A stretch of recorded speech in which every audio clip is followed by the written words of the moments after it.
I'd like to address your dangerous sanctuary city policies.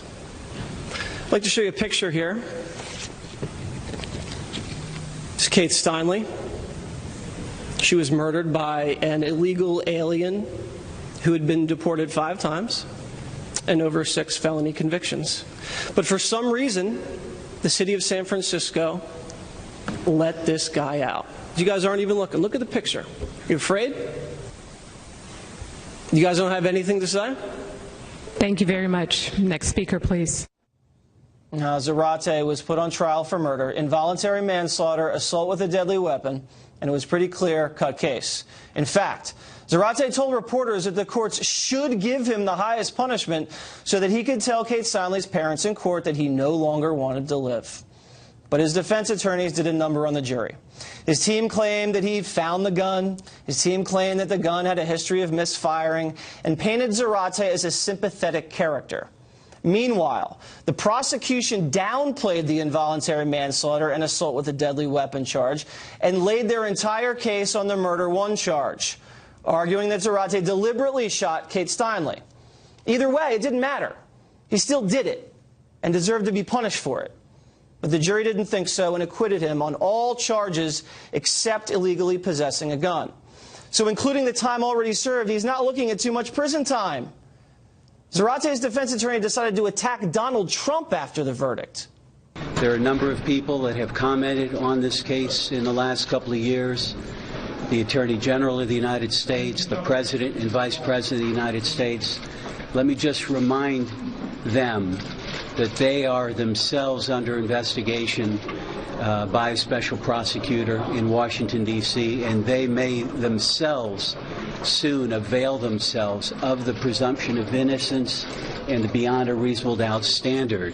And so I would ask them to reflect on that before they comment or disparage the result in this case. Now, with all due respect, the attorney is a self-righteous hack politicizing a tragic death. Also, we haven't seen one tweet from Hillary Clinton, Barack Obama, Nancy Pelosi, or any other Democratic leaders about this. A beautiful woman is gunned down on the streets of San Francisco. The shooter escapes justice, and the party of women is silent? I wonder why. Well, obviously, the president wasn't going to remain silent, firing off a series of tweets.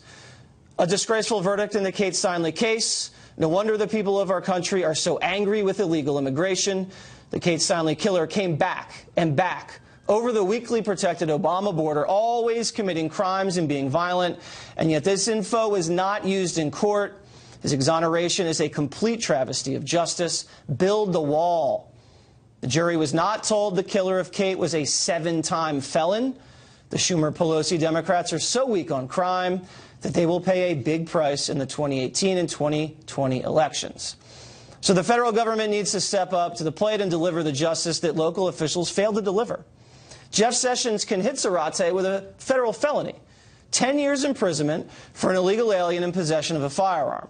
Now, if he's sentenced consecutively with the state gun conviction, that would keep him locked up for 13 years, at which point then he'd be immediately deported back to Mexico. But if we don't have the wall, he's probably just going to sneak back in. Now, building a wall and eliminating sanctuary cities would probably have saved Kate's life, and she would be alive today, enjoying the holidays with her family. But sadly, she's not. Bill O'Reilly has been crusading for Kate's Law, named after Ms. Steinle. Kate's Law would impose a 5-year mandatory minimum sentence for an illegal alien caught crossing the southern border. Kate's Law already passed the House, but is stalled in the Senate. And I confronted Illinois Democratic Senator Dick Durbin back in 2015. Just a quick question for you. Why don't you support Kate's Law? Tell me what that's all about. You forgot already. It was the hearing last week. No, I was at the hearing, but tell me what aspects of it you're protecting Americans from criminal illegal alien killers. I think we should work to make sure that Americans are protected from those who are criminal and threaten our communities. It's a 5-year mandatory minimum sentence for deported illegal aliens convicted of aggravated felonies. Convicted of aggravated felonies? And they get deported, and we catch them when they come back. To support that 5-year mandatory minimum?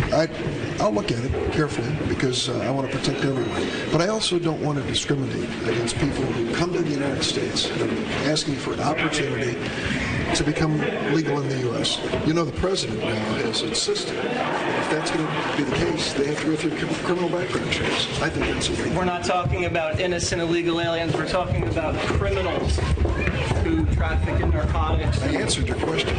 Well, I hope you support it because I expect that you want to protect people like Kate. You do want to protect people like Kate, right? I want to protect all Americans. No, you don't, Senator. There's a reason that there's no reason the Senate shouldn't take up Kate's law immediately and get it on the president's desk. San Francisco and its corrupt politicians have blood on their hands. Furthermore, the federal government's inability to secure the border also contributed to this tragedy. A country without laws and borders is not a country, but the left is okay with that because open borders gives them political power. And I'll leave you with this.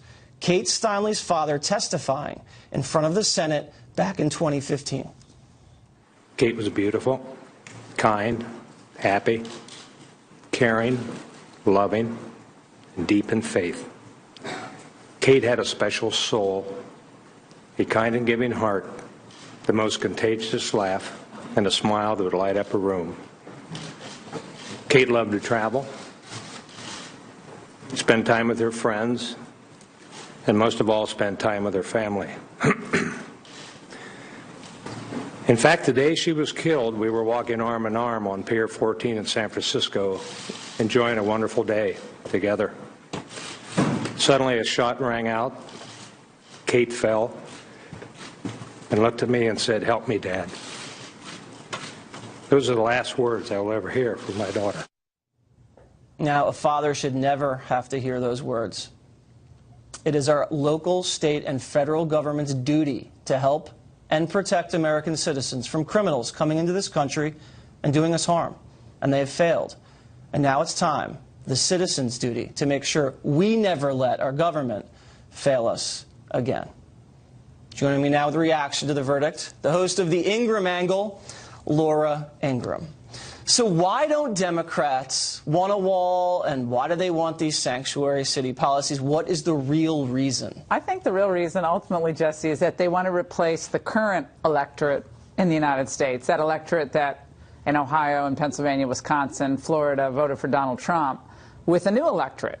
And that new electorate, if the demographic changes bear out that we've seen develop in Virginia, that will create a California, a Florida, a Texas that looks like New York and Connecticut and Massachusetts. So I think the Democrats mostly want to replace those, old white yahoo conservatives with a new group of people who might be a little bit more amenable to big government, who don't necessarily have a big affection for the Second Amendment or a Constitution.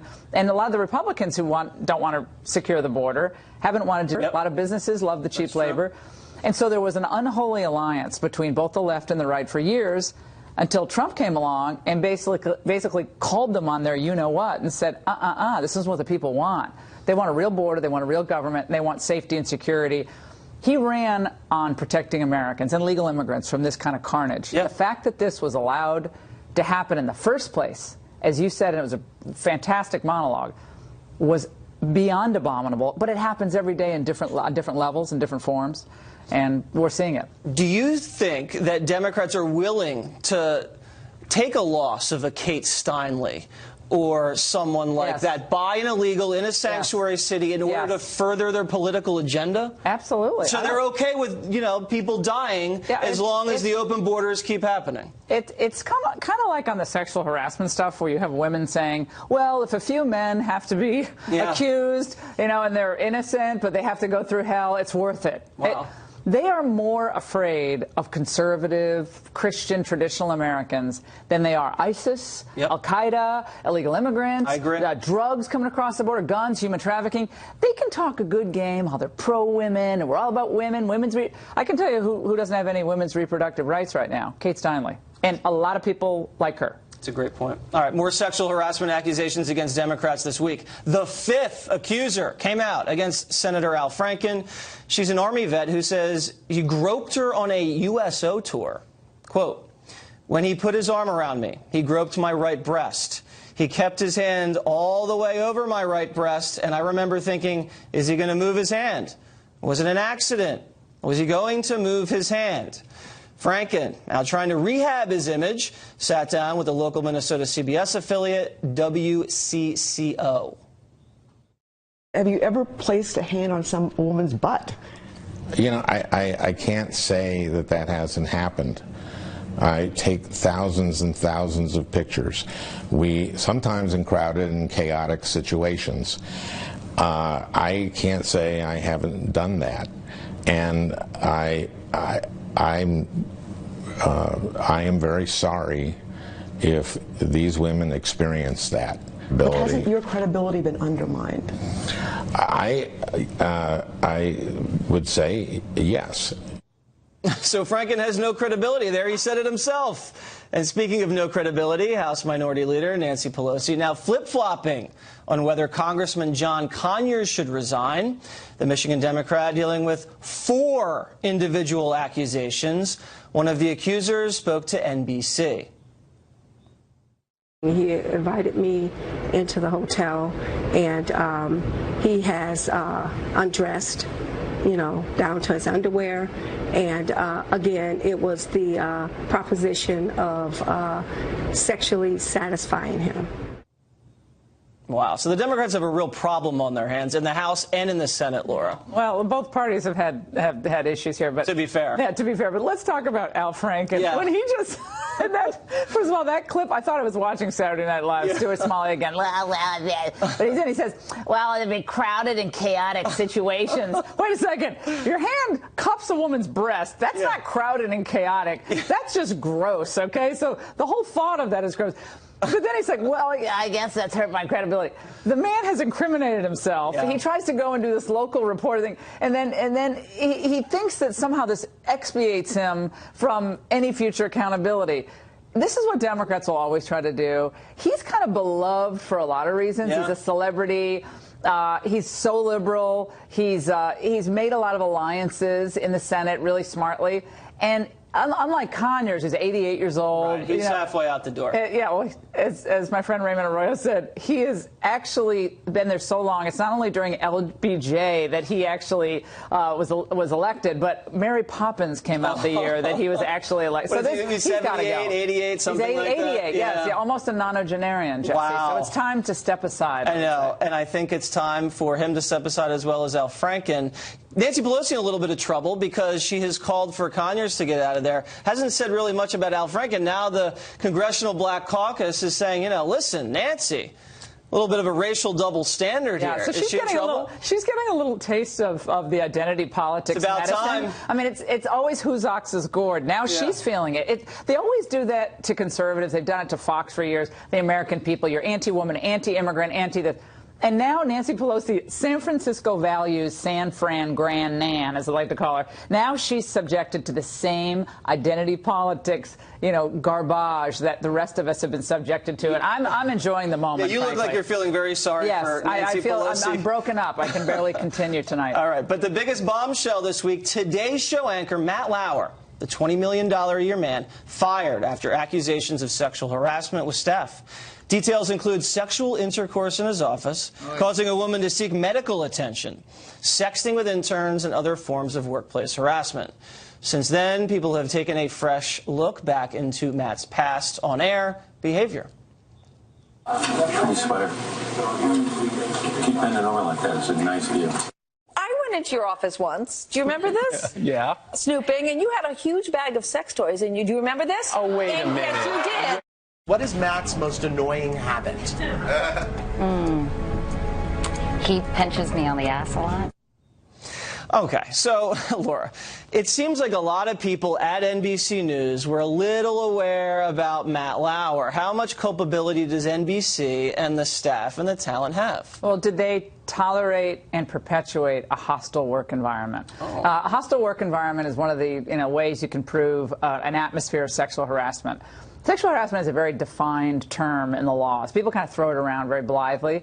But in this case, if it can be proven that NBC knew, not just that there was a complaint filed, but that old Jeff Zucker over at CNN who said, oh, this wasn't the Matt I know. Right. I've only been best friends with him for 25 years. I mean, I don't know how many best friends that people know that you don't know anything about their predilections, but nevertheless, If you can prove that NBC understood the hostile work environment that had been created by Lauer and maybe others who were covering up, that not only could be actionable civilly, but it could be a conspiracy against NBC, a RICO conspiracy. There are ways to pursue this that are very scary. So you're saying it's a class action possibility? It could be. These women get together and they say, "Look, we want the documents. Wow. We want depositions. We want to put you under oath." It's nice for Jeff Zucker to go to a conference, and he may actually have known nothing. But I worked at NBC during some of those years. I was at MSNBC. I knew all these guys a little bit. I knew Jeff Zucker a little bit. I knew Matt Lauer. I thought Lauer was perfectly nice. But they're under deposition. That's a different deal. So the shareholders are going to take a bath now. I mean, this was a $500 million a year franchise. They've made a lot of investments without naming the obvious names that haven't really been panning out so well lately. No, they have not. And Megyn Kelly now, the biggest star these days. And it looks like she's jockeying for position to maybe take Matt's seat. That's not going down so well with No, the and that's causing a lot of consternation over there. Yeah. NBC has not done well recently. When you put the fact that, you remember back in the 90s, they spiked the Juanita Broderick rape interview expose. Initially, then they finally let it run. They finally let it run afterwards. I was with them then at MSNBC. Okay, so and then also the whole expose over Weinstein was spiked, and he had to shop it over to the New Yorker. Farrow. Exactly. So it looks like a pattern of cover-up. A pattern in practice of tolerating hostile work environments and perhaps predators in their midst.